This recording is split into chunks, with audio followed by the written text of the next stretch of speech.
بسم الله الرحمن الرحيم.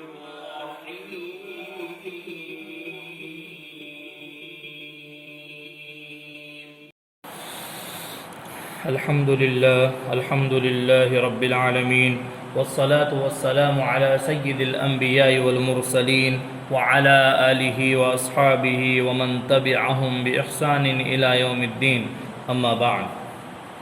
محترم سامعین و ناظرین، آپ سن رہے ہیں تاریخ اسلام.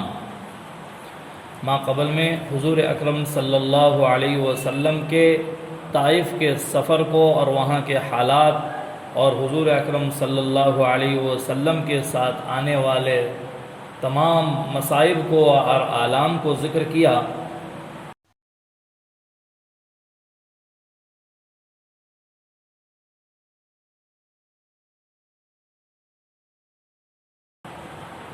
اور حضور اکرم صلی اللہ علیہ وسلم طائف سے 3 میل کے فاصلے پر عتبہ بن ربیعہ کے باغ میں آرام فرما کر وہاں سے مقام نخلا گئے اور کھجوروں کے باغ میں رات میں قیام فرمایا. وہاں جنات اور ان کے سردار آپ صلی اللہ علیہ وسلم پر ایمان لے آئے، یہاں تک ذکر کیے ہیں. اب حضور اکرم صلی اللہ علیہ وسلم کی مکہ کو واپسی کیسے ہوئی مقام نخلا سے، اس کو ذکر کر رہے ہیں. مقام نخلا سے روانہ ہو کر آپ صلی اللہ علیہ وسلم کوہ حرا پر تشریف لائے اور یہاں مقیم ہو کر آپ صلی اللہ علیہ وسلم نے بعض سرداران قریش کے نام پیغام بھیجا، مگر کوئی شخص آپ صلی اللہ علیہ وسلم کو اپنی ضمانت اور پناہ میں لینے کے لیے تیار نہ ہوا. مطعم بن عدی کے پاس جب آپ صلی اللہ علیہ وسلم کا پیغام پہنچا تو وہ ابھی چیجائیں کے مشرک اور کافر تھا، مگر عربی شرافت اور قومی حمیت کے جذبے سے متاثر ہو کر فوراً اٹھ کھڑا ہوا اور حضور اکرم صلی اللہ علیہ وسلم کے پاس سیدھا کوہ حرا پر پہنچ کر اور آپ صلی اللہ علیہ وسلم کو اپنے ہمراہ لے کر مکہ میں آیا. مطعم کے بیٹے ننگی تلواریں لے کر خانہ کعبہ کے سامنے کھڑے ہو گئے. حضور اکرم صلی اللہ علیہ وسلم نے خانہ کعبہ کا طواف کیا. اس کے بعد مطعم اور اس کے بیٹوں نے ننگی تلواروں کے سائے میں آپ صلی اللہ علیہ وسلم کو گھر تک پہنچا دیا. قریش نے مطعم سے پوچھا کہ تم کو محمد صلی اللہ علیہ وسلم سے کیا واسطہ ہے؟ مطعم نے جواب دیا کہ مجھ کو واسطہ تو کچھ نہیں، لیکن میں محمد صلی اللہ علیہ وسلم کا حمایتی ہوں. جب تک وہ میری حمایت میں ہے کوئی نظر بھر کر ان کو نہیں دیکھ سکتا. مطعم کی یہ ہمت اور حمایت دیکھ کر قریش کچھ خاموش سے ہو کر رہ گئے. ایک روایت میں ہے کہ جب آپ صلی اللہ علیہ وسلم طائف میں اس مذکورہ بالا حالات میں تھے تو ایک فرشتہ آپ صلی اللہ علیہ وسلم کے پاس آیا اور کہا کہ اگر آپ صلی اللہ علیہ وسلم حکم دیں تو میں پہاڑ اٹھا کر اہل طائف پر ڈال دوں، یہ سب کے سب فنا ہو جائیں گے. آپ صلی اللہ علیہ وسلم نے فرمایا نہیں، ہرگز نہیں. مجھے امید ہے کہ اگر یہ لوگ اسلام نہ لائیں تو ان کی اولاد ضرور خادم اسلام بنے گی اور ان کی آئندہ نسلیں سب مسلمان ہوگی. میں ان کی ہلاکت کو پسند نہیں کرتا. اسی سال یعنی کہ ماہ شوال میں سن نبوی 10 میں آپ صلی اللہ علیہ وسلم نے حضرت عائشہ رضی اللہ تعالی عنہا جو حضرت ابو بکر صدیق رضی اللہ تعالی عنہ کی بیٹی ہیں اور حضرت سودا بنت زمعہ رضی اللہ تعالی عنہا سے نکاح کیا. اسی سال آپ صلی اللہ علیہ وسلم کو معراج ہوئی. معراج کی نسبت طبری کا قول ہے کہ ابتدائے وحی یعنی نبوت کے پہلے سال ہوئی جب سے کہ نماز فرض ہوئی.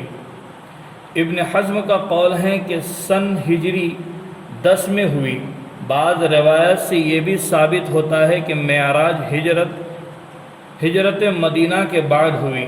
جس طرح شق صدر کی نسبت علماء کا خیال ہے کہ ایک سے زیادہ مرتبہ ہوا، اسی طرح معراج کی نسبت بھی بعض علماء کا خیال ہے کہ ایک سے زیادہ کئی مرتبہ ہوئی ہے۔ بہرحال علماء کا اختلاف یہ عوام کے لیے رحمت ہے، لیکن مشہور اور معروف اور راجح قول یہ ہے کہ سن نبوی 10 کے بعد سن نبوی 11 میں اور 10 اور 11 کے درمیان ہی معراج ہوئی ہے۔ مکہ والوں سے نا امید ہو کر آپ صلی اللہ علیہ وسلم نے طائف کا قصد کیا تھا۔ وہاں کے لوگوں نے مکہ والوں سے بھی بدتر نمونہ دکھایا۔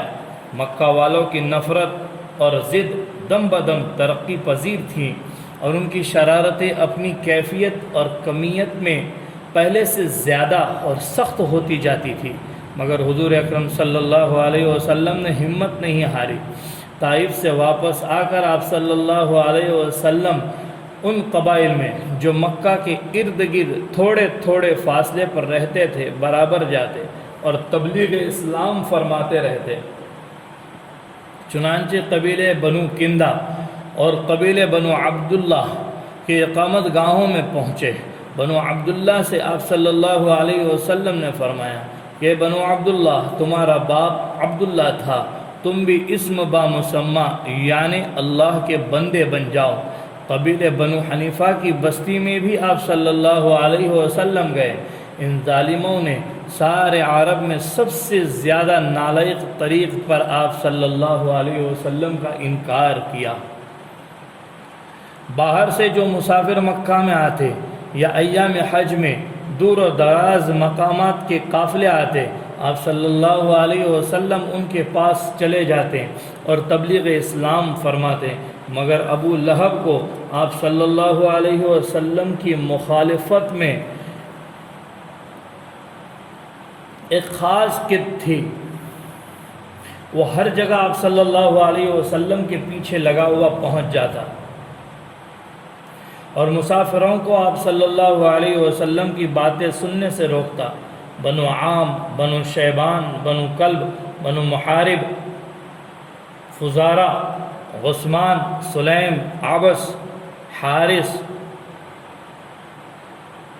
اور زحل، مرہ، عزرہ وغیرہ قبائل کو بھی آپ صلی اللہ علیہ وسلم نے اسلام کی دعوت دی۔ جس وقت آپ صلی اللہ علیہ وسلم نے بنو عامر کے سامنے اسلام پیش کیا تو ان میں سے ایک شخص فراس نامی، اس نے کہا کہ اگر ہم مسلمان ہو جائیں اور آپ کو اپنے دشمنوں پر غلبہ حاصل ہو تو کیا تم اپنے بعد ہم کو اپنا خلیفہ بناؤ گے؟ آپ صلی اللہ علیہ وسلم نے فرمایا، یہ کام تو اللہ تعالیٰ کے اختیار میں ہے، وہ جس کو چاہے گا وہی میرا خلیفہ ہو جائے گا۔ یہ سن کر اس شخص نے کہا، کیا خوب، اس وقت تو ہم آپ کے مطیع و حامی بن کر اپنی گردنیں کٹوائیں، اور جب تم کامیاب ہو جاؤ تو دوسرے لوگ حکومت کا مزہ اڑائیں، جاؤ، ہم کو تمہاری ضرورت نہیں۔ تو یہ حضور اکرم صلی اللہ علیہ وسلم کے ساتھ کیا معاملات پیش آئے اس کو بیان کیے ہیں۔ آگے بھی تاریخ اسلام کا سلسلہ جاری رہے گا۔ آپ سے گزارش ہے آپ اسے سنیں اور آگے شیئر کیجیے۔ جزاکم اللہ خیرہ۔